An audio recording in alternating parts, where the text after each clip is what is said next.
আল্লাহ তাআলা বললেন আল কারিয়াতু মাল কারিয়াতু ওয়া মা আদরাকা মাল কারিয়া ইয়াওমা ইয়াকুনুন নাসু কাল ফারাশিল মাবসুস। আল্লাহ পাক রব্বুল আলামিন যখন এই দুনিয়াকে শেষ করে দিবেন, দুনিয়া রাখবেন না, এই দুনিয়া যখন রাখবেন না, এমন একটা সাইলেন হবে, এই সিংহায় ফুৎকার দেওয়ার জন্য আল্লাহ পাক রব্বুল আলামিন একটা ফেরেশতা বানাইছেন। সেই ফেরেশতার নাম হলো ইসরাফিল। নাম কি? সেই ফেরেশতার নাম ইসরাফিল। ইসরাফিল আলাইহিস সালাতু ওয়াস সালামকে আল্লাহ বানাইছেন। আল্লাহ বললেন, ও ইসরাফিল, তোমাকে আমি বানাইছি তিনটা ফুৎকার দেওয়ার জন্য। কয়টা ফুৎকার? তিনটা ফুৎকার দেওয়ার জন্য বানাইছি। জিবরাইল আলাইহিস সালাতু ওয়াস সালাম, মিকাইল, ইসরাফিল, আজরাইল, চারজন ফেরেশতা সবচেয়ে বড়।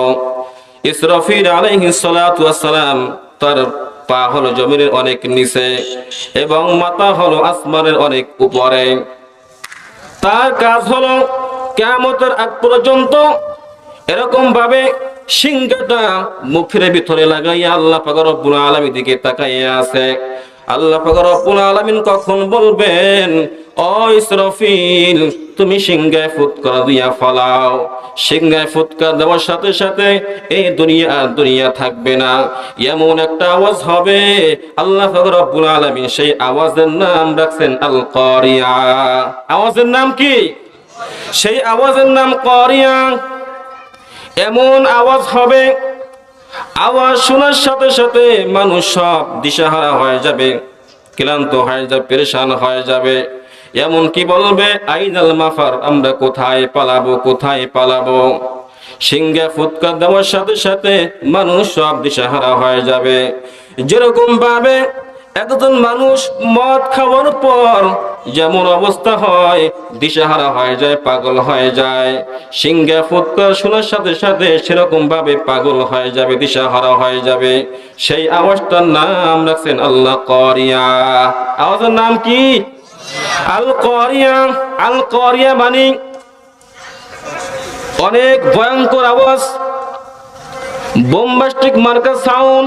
এমন সাউন্ড হবে যেই আওয়াজ আমরা কোনোদিন এই পৃথিবীর বুকে আমরা শুনতে পারি না, এমন আওয়াজ হবে। আল্লাহ পাক রব্বুল আলামিন বললেন, আল কারিয়াতু মাল কারিয়া ওয়া মা আদরাকা মাল কারিয়া। বললেন কয়বার? কয়বার বললেন? কেননা একটা কথা আমরা যখন গুরুত্ব সহকারে বলি, তিনবার বলি। যখন আপনি একটা কথা তিনবার বলবেন, মানুষ ওইটা গুরুত্বের সাথে শুনবে। এরকম ভাবে পয়গম্বর আরবি সাল্লাল্লাহু আলাইহি ওয়াসাল্লাম সাহাবায়ে কেরামদের সামনে বয়ান করতেছে। কি বয়ান করে? আত্তাকওয়া হাহুনা, আত্তাকওয়া হাহুনা, আত্তাকওয়া হাহুনা, ওয়া ইউশিরু ইলা সাদরিহি সালাসা মাররাত। পয়গম্বর বলেন যে তাকওয়া এখানে থাকে, তাকওয়া এখানে, তাকওয়া এখানে। এই কথাটা সাহাবায়ে কেরামদেরকে তিনবার বললেন। কয়বার? গুরুত্ব সহকারে নেওয়ার জন্য তিনবার বললেন। মক্কার কাফেররা কিয়ামত আছে বিশ্বাস করত না, কিয়ামত হবে, মারা যাবে, আযাব আছে বিশ্বাস করত না। আল্লাহ পাক রব্বুল আলামিন এই গুরুত্ব বুঝাবার জন্য এই সূরা কারিয়ার ভিতরে তিনবার বললেন। কয়বার? আল কারিয়া, মাল কারিয়া ওয়া মা আদরাকা মাল কারিয়া ইয়াওমা ইয়াকুনুন নাসু কাল ফারাশিল মাবসুস। মানুষ ওই দিন সব বিক্ষিপ্ত পতঙ্গের মতো পড়ে যাবে। কিসের মতো? বিক্ষিপ্ত পতঙ্গের মতো পড়ে যাবে। পাহাড়গুলো দাঁড়িয়ে থাকবে না, সব তুলার মতো উঠতে থাকবে, মানুষ দাঁড়িয়ে থাকতে পারবে না।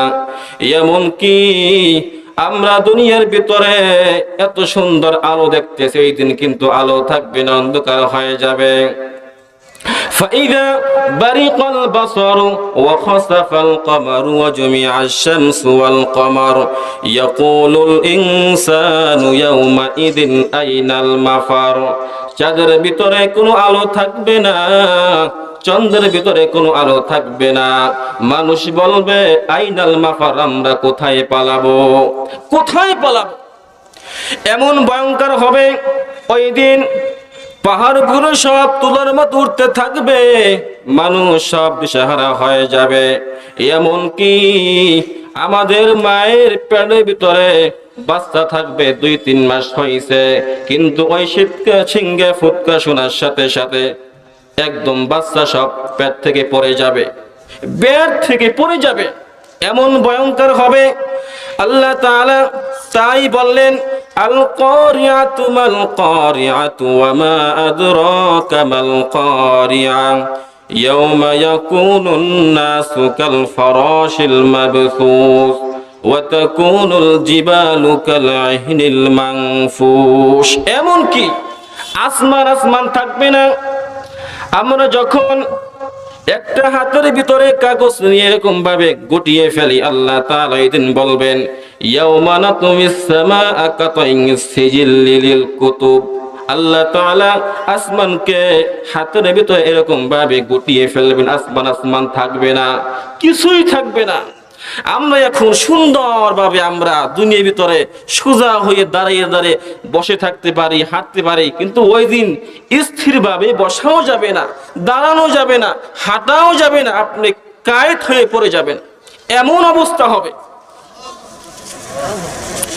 ইয়াউমা নাতুবিস সামাআ কাতাইস সিজিল্লি লিল কুতুব। আল্লাহ তাআলা বলেন, ওই দিন আসমানকে হাতের ভিতরে এরকম ভাবে গুটিয়ে ফেলবেন, কিছুই থাকবে না। পাহাড়গুলো সব শেষ হয়ে যাবে, সাগরের পানির ভিতরে ধাউ ধাউ করে আগুন জ্বলে যাবে, এমন অবস্থা হবে। সেই দিনে ভয় আছে না নাই? আছে না নাই? সেই দিনকে ভয় করতে হবে। এই জন্য শুধু ভয় করলে চলবে না, সেই অনুযায়ী আমল করতে হবে। হবে কি না? আমল করতে হবে।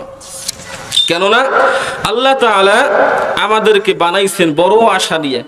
কি নিয়ে? বড় আশা নিয়ে। যদি আশা ভঙ্গ করে জাহান্নাম ছাড়া আর রক্ষা পাওয়া যাবে না। এজন্য এই সিংহে ফুৎকার দেওয়ার জন্য হযরত ইসরাফিল আলাইহিস সালাতু ওয়াস সালামকে আল্লাহ তাআলা বানাইলেন। ইসরাফিল সবেমাত্র ফুৎকার দিলেন কয়টা? কয়টা দিবেন? কয়টা? 3টা। হপায় দিলেন একটা। একটা দেওয়ার সাথে সাথে দুনিয়া থাকবে না, সব শেষ হয়ে যাবে। মানুষের চোখে ছানা পড়া হয়ে যাবে, মানুষের চোখে আলো থাকবে না।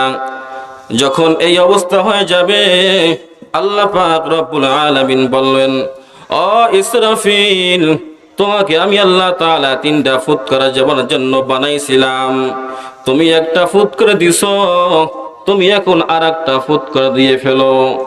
যখন আল্লাহ পাক রব্বুল আলামিনের আদেশ পেয়ে ইসরাফিল আলাইহিস সালাতু ওয়াস সালাম আরেকটা ফুৎকার দিবেন, তখন সব মানুষগুলো মরতে শুরু করব, জিনগুলো এরকম ভাবে মরতে শুরু করব, ফেরেশতাগুলো মরতে শুরু করব। আল্লাহ পাক রব্বুল আলামিন বলবেন, ও আজরাইল, এই মানুষদেরকে তুমি এক একটা করে জান কবজ করো, জিনদেরকে এই দুনিয়া থেকে তুমি বিদায় করে দাও। তখন আজরাইল বলবো, আল্লাহ, আপনার আদেশে একটাও মানুষ নয়, সব মানুষকে আমি জান কবজ করেছি, মানুষগুলোকে জান কবজ করেছি, মানুষদেরকেও জান কবজ করেছি, এখন বাকি আছে শুধু ফেরেশতারা বাকি আছে। আল্লাহ বলবেন, আজরাইল, এই ফেরেশতাদেরকেও তুমি জান কবজ করো, দুনিয়া থেকে বিদায় করে নাও, দুনিয়া থেকে বিদায় করে নাও। সব ফেরেশতারা মরতে শুরু করব। আল্লাহ বলবেন, ও মালাকুল মাউত, আখবিরিনি মাইয়াবকা, ও মালাকুল মউত, বলো আর কে কে বাকি আছে।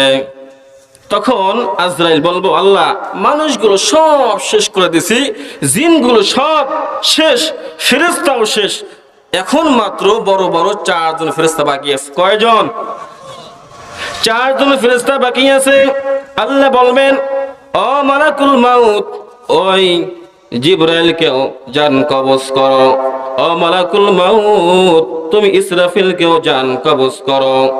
ও মালাকুল মাউত তুমি মিকাইল জান কবজ করো।